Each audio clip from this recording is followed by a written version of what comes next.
Saludos de la distancia, quien tiene el placer de compartir con ustedes en esta oportunidad. Mi nombre es Sergio Chona, estudiante del Diplomado Criminalística y Medicina Legal. Y en esta oportunidad les hablaré sobre la cadena de custodia, la dactiloscopia. Se determina así el conjunto de procedimientos y técnicas cuyo objeto es el estudio y clasificar de las huellas digitales. Mediante esta ciencia se puede determinar con plena certeza la identidad de un individuo o lograr que ese individuo estuvo presente en el lugar determinado. Se denomina dactilograma a la imprecisión de una huella dactilar impregnada en tinta y posada en papel. La huella dactilar es toda aquella figura o señal o vestigo producida sobre una superficie por contacto suave o violento de las palmas de las manos o los dedos, impregnada o no de sustancias colorantes.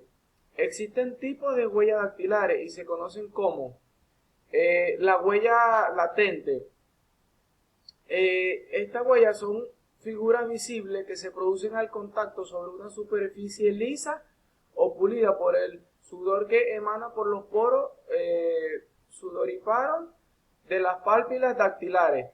También están las huellas dáctilas positivas, que es la impresión artificial de la figura dactilar de algunos dedos de las manos sobre superficie utilizando siempre alguna sustancia colorante como tinta de diversos colores, sangre, entre otras. También están las huellas dactilar negativas, que es la impresión artificial de la figura dactilar que algunos de los dedos de las manos sobre la materia blanda y si registran a relieve. Estas pueden ser como arcilla, plastilina, pintura fresca, jabón suave, etc. Principio de la dactiloscopia. Está la pernidad, que es la cresta palpebral que se forma desde la sexta semana de la vida del feto y se mantiene durante toda la vida del individuo y se mantiene hasta su muerte. La putrefacción de los tejidos blandos del cuerpo. También está la inmutabilidad, que son los dibujos táctiles, no varían a lo largo del tiempo y sus características son únicas e individuales, ya que el fenómeno patológico no llega a alterarlo. También está la diversidad, que por dibujos de números de dibujos dactilares presentes los dedos, los cuales que se crean sin ningún patrón adquiere características particulares e individuales, no habiéndose encontrado desde la historia, desde su implementación, dos huellas iguales. También están los sistemas dactilar venezolanos, que son sus tipos fundamentales de los dactilogramas, que existen 4 tipos. Entre ellos están los fundamentales, que su arco cresta en correr de un lado a otro sin volver a un punto de inicio, que carecen de deltas.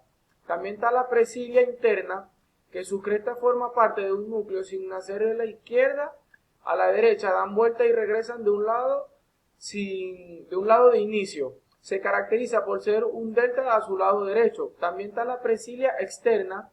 Sus crestas también forman parte de su núcleo, pero a diferencia de las prensillas internas, nacen a la derecha, a la izquierda y retornan a su lado de inicio. Se caracterizan por ser de un delta a su lado izquierdo. También está el verticilio, que su rasgo más característico es el que poseen 2 deltas, uno al lado derecho y otro al lado izquierdo. Su núcleo adopta formas helicoidales, circunzales, elípticas, espirales, etc. También están las figuras triangular, blanca, curvilínea, formadas por las crestas limitadas de 3 sistemas que miran por sus convexidades. Levantamiento perimétrico. El levantamiento planimétrico es una de las herramientas más utilizadas en realizar una reconstrucción de hechos delictivos.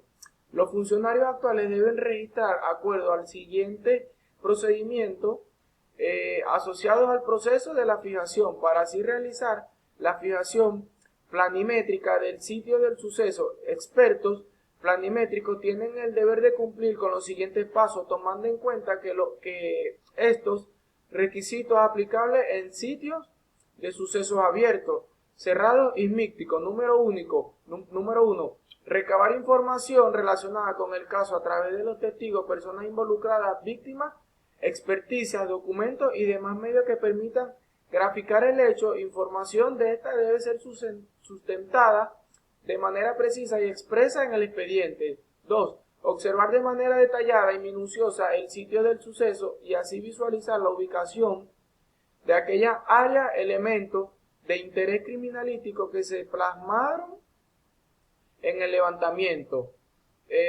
planimétrico. Tercero, en tomar las medidas en el sitio, utilizando para ello las herramientas idóneas necesarias en procurar lograr una exactitud en forma de esta actividad, tanto en forma general del área involucrada como de la ubicación de los elementos de interés criminalístico. Detalle e interés, referencia y presente. Número 4. Elaborar un croquis o borrador del sitio suceso, de colocar toda y cada una de las medidas recabadas de la ubicación de los elementos de interés criminalístico de este presente en el hecho de identificación de los lugares objetivos, personas, al igual que orientación espacial del plano a través de los puntos cardinales. 5. Finalmente, el experto se debe trasladar hasta el despacho, lugar donde continuará el procedimiento de elaboración y posterior entrega del levantamiento planimétrico. Balístico forense.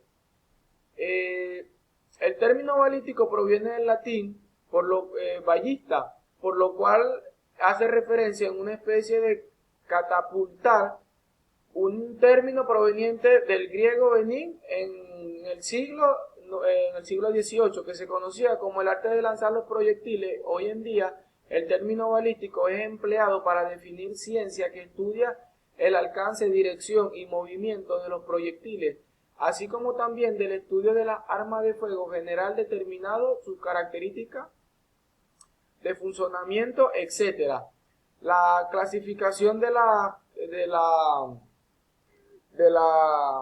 balístico están el forense, que es aplicada en la resolución del problema judicial y se clasifica en balística interior, que es la parte que se ocupa del estudio de la totalidad de los fenómenos que se pueden producir en el arma a partir del momento en que el percutor golpea fulminante del cartucho y alcanza hasta el momento en el que el proyectil abandona la boca del fuego del cañón.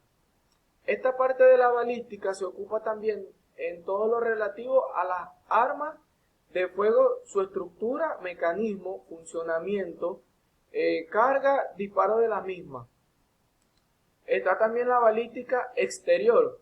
A esta parte de la balística le corresponde el estudio de la trayectoria del proyectil desde el momento en que abandonó la boca del cañón, del arma, de los arribos al blanco y de los fenómenos que afectaron en concordancia las particularidades de los casos, tales están como la gravedad de la resistencia del aire, también está la influencia, la dirección, la intensidad del viento y particularmente los obstáculos que se interpongan en definitiva sus productores de los rebotes que modifican la trayectoria original.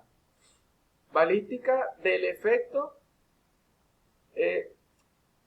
tal cual como su nombre lo indica, esta parte de la balística estudia los efectos producidos por el proyectil en blanco, alcanzado particularmente las características propias del orificio de la entrada,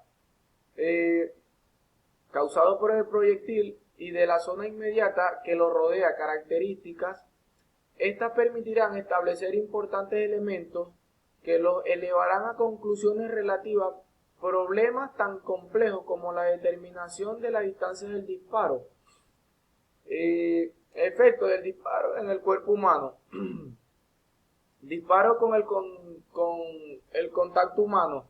Está el quemarropa, que corresponde a las distancias de cero, que se caracteriza por ser presencia de los signos tales como signos Benazín, que es la presencia de los restos de la pólvora semicombustionada, y de los detritus en el interior de la herida, hemoglobina, exorcarbona, productor del monóxido del carbono proveniente de la combustión incompleta de la pólvora. También está el disparo próximo contacto, que este disparo que se caracteriza por la existencia de los signos de la alteración térmica en la piel o prenda del exterior que se vistiese a la víctima al momento de recibir un disparo, chamuscamiento de los pelos, vellos, fibras textiles, ahumamientos o falsos tatuajes, tatuajes densos debajo del ahumamiento y el inflotable.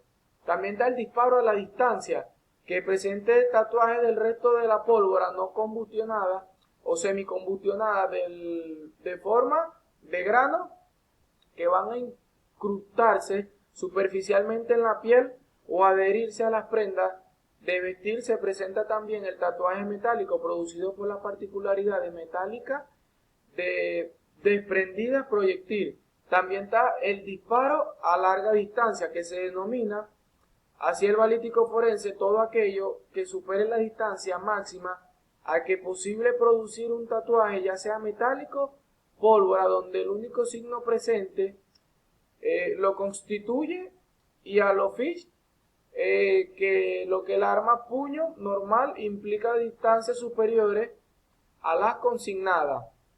También están los hallazgos biológicos, que mucha de la sangre preferiblemente debe ser hallada en los cuerpos de la víctima, en vestimenta y calzado y lugares y objetos próximos a la víctima, llevando a cabo los procedimientos de la búsqueda de la evidencia.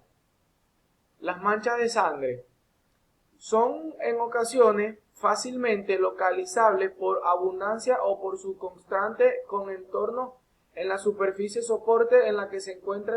En otras ocasiones su localización no es sencilla, por encontrarte en la cantidad infirmar o soporte sobre la que se encuentre de este color oscuro. En estos casos se ocurren en una linterna luz ultravioleta o láser, gracias a la fluorescencia que se produce en los residuos orgánicos, y aun cuando son lavadas, son detectadas mediante los láser infrarrojos. Una vez hechos los hallazgos, se debe hacer una tipificación de las manchas de sangre encontradas en el lugar de los hechos o del estudio de la sangre aplicada en la criminalística. Se realizan exámenes de posibles manchas de sangre, muestras sanguíneas determinado a la naturaleza. La número 1 está la naturaleza biológica, que también en el número 2 está el origen humano. En el número 3, tipificación del sistema del grupo sanguíneo. Número 4, análisis de la morfológica de los patrones de las manchas sanguíneas a través de los estudios meticulosos de las imágenes sanguíneas. Se podrán obtener información precisa de la forma en que se han producido los hechos, que se podrán determinar posición y víctima del agresor, los movimientos de este sitio, suceso, características del traumatismo y violencia empleada en intensidad del traumatismo, arma empleada con ella, e incluso señalada aproximadamente, descartada del delito. La clasificación de las manchas de sangre. La número 1, que es la que tiene contacto directo con la fuente productora y el soporte, por ejemplo, de las manchas de la sangre, de las prendas que se están en contacto directo con las heridas. Número 2, están las manchas sanguíneas, que por su escurrimiento la sangre se desliza por el soporte impermeable desde la fuente herida. Cuando el desplazamiento se hace sobre un soporte inclinado, se forma un reguero. Tercero, mancha sanguínea por goteo de altura, que se produce al caer la gota de sangre desde la fuente productora hasta que el soporte impulsado por la fuente de la